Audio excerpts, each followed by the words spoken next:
Okay, good morning.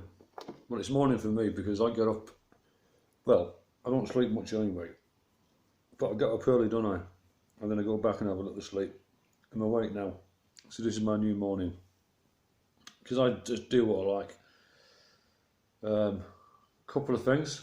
Some of you, yeah, first thing I've got to tell everybody is that my friend is obviously subbed to my channel because I speak to him every day.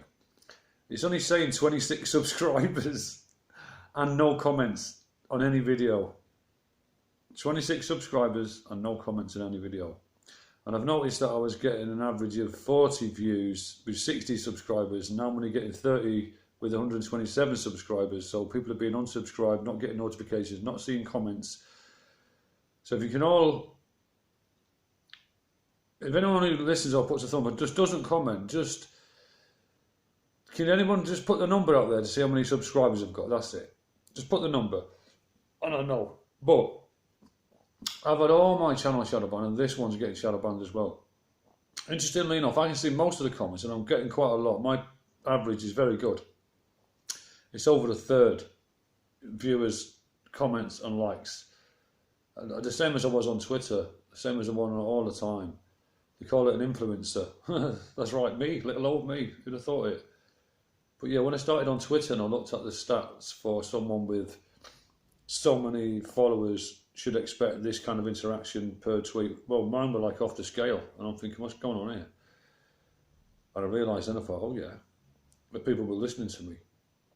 And then my channel, the other one, should be up to 5,000 now. It's back down to 1,100 or 1,200. Then the next one, then the next one, then the next one, and now this one.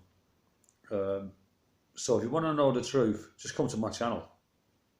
It's as simple as that.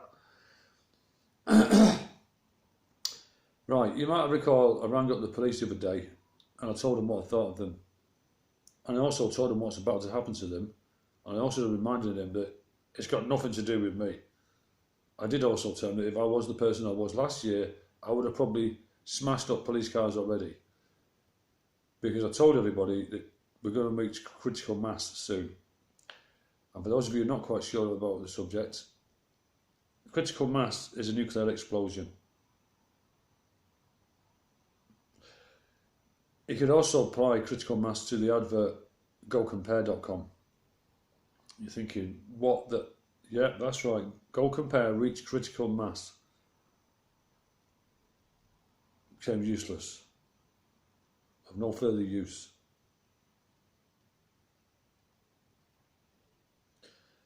Like the police and the government and the planet and the stars and the sun.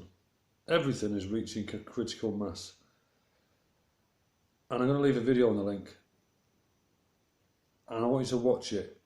And when you're watching it, I want you to imagine me stood at the front. And ask yourself, what would I have done if I was the person I was last year? Let's say that. And I've been to London on a march, and I've led a march over Westminster Bridge that the Met Police tried to stop. The 7-foot officer stopped the whole crowd on Westminster Bridge and said, if you go any further, we will arrest the whole group. And I let him have it, both barrels. Literally. I made him look a right effing idiot, as if he's going to arrest 3,000 people. And I encouraged everybody to just march on, which we did. But the whole crowd actually stopped when the 7-foot Met Police officer, who was being monitored, by the way, with a bloke behind him with a clipboard, stopped the crowd and threatened them all with arrest. And this was a Brexit march. And I led it. And my daughter was with me, by the way. That's right. I was showing her how to do it. And I said to this copper, go and fuck yourself. Are you going to arrest 2,000 people? I'm sorry for swearing, but that's what I said to him. And then we all marched over the bridge, and then all the police ran past. I'll try and find the video for you. And all the police ran past and they tried to put up another barricade. So when we got over Westminster Bridge, there was a road to the left. Well, there was about 200 coppers stood there in a big line. So as we got over there, we just turned left. And they didn't expect us to turn left. They thought we were going to go right. And we all marched off it. It was fucking hilarious. And then they chased us around for 4 hours, and I was at the front. I set off a flare on Westminster Bridge as well. The police threatened to arrest my daughter. I was just having a go at them all the way. In the end, the top policeman come over and told me that the top policeman has said, go and tell that bloke you better shut up and go home. And he come over to him and I still called them all out. So I've done my bit. Oh yes. I also went down to London when the protesters took over London, the climate people. And I went down there and I questioned the police. I wanted to know why they were allowing people to camp out in the middle of Parliament Square in the road without issuing them with Section 14, which I got issued with. Section 14, Public Disbursement Order. I approached two policemen in the square. They were walking about in the sun as if it was a lovely day. And I went up to them and said, excuse me. I said, do you realise there's someone with a tent who's been camped out in Parliament Square in the middle of the road and he's not received a Section 14? And this copper puffed his chest out and walked towards me and said, is that right? So I stuck my chest out and walked towards him and said, yeah, that's fucking right. I said, why aren't you treating them the same as the other protesters the other week? And I said, I know why. I said, well, you better get ready because he's $10,000 coming next week. And he shit himself, his face dropped. So I've done my bit. Not only that, I went to the Old Bailey as well. And I'm going to give someone a special mention. I'm going to give someone a special mention. This lady is been part of my problems. And I might as well get it out. I went to the Old Bailey to film Tommy Robinson getting stuck down. And when I was there, Lucy Manning, she's a BBC reporter, Google her, Lucy Manning.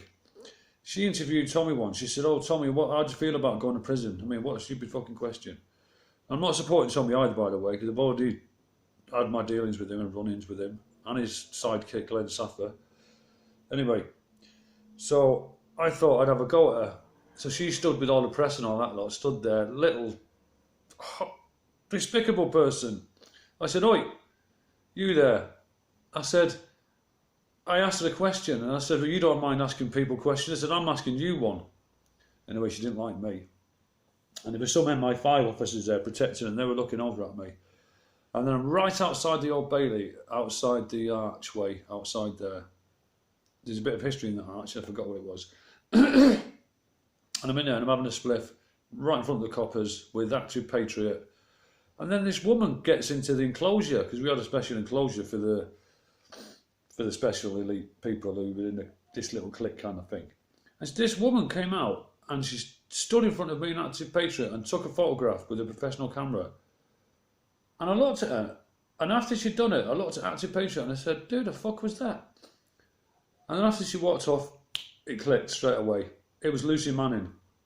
She actually came out, the Old Bailey, to take a picture of me and my face, and no doubt handed it over to MI6 or the City Police, who had me on biorecognition camera. Because guess what, guys? When I was there was a biorecognition van with a camera sticking out the top, and I actually made a video pointing at the camera and saying, look, they're going to bring the facial recognition in, and this is the camera.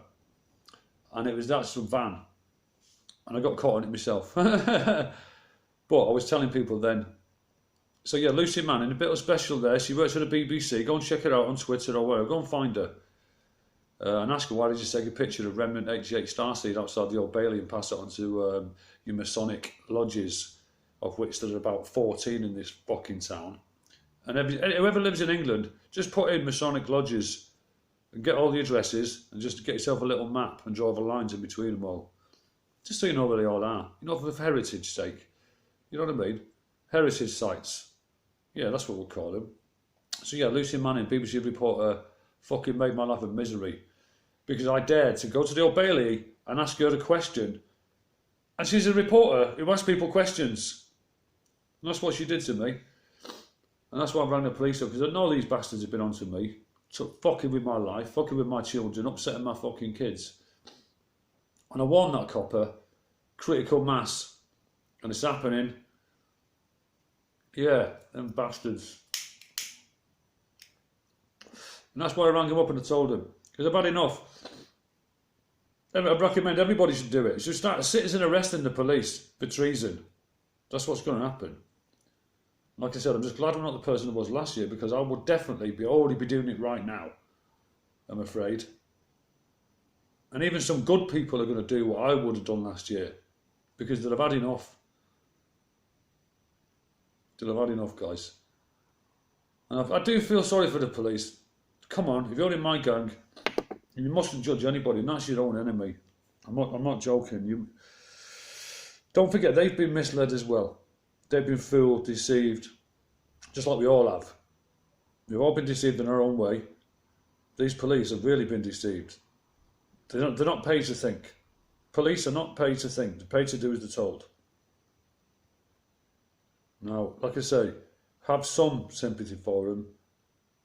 Just have a balanced, okay? Just have a balanced view. Just walk between the two pillars. Don't take sides. You know? And just have your own thoughts on what you think about it and how you know, but don't just go into the polarity of it, if you know what I mean. I'm not telling you how to think anyway. I'm just saying, just keep your emotions in check, because right at the moment there's a lot of, the moon's confounding, all the planets are confounding.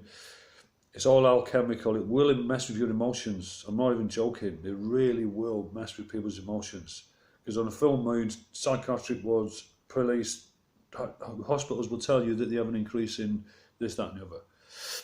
So we've got a waxing waning moon over 24 hours, and the moon's upside down. Jupiter's this, that and the other. I can guarantee people's emotions are ramping right up. And I knew this anyway. This is why they brought all this to this pinnacle point in the first place. Anyway, I'm going to get another coffee. Welcome back. Woohoo! And I've just told my friend, you can't bride the door on the way to the sky. You can't bride the door on the way to the sky. And I asked him, what does it mean? And he didn't know. So I had to explain it. Peace out. Love you.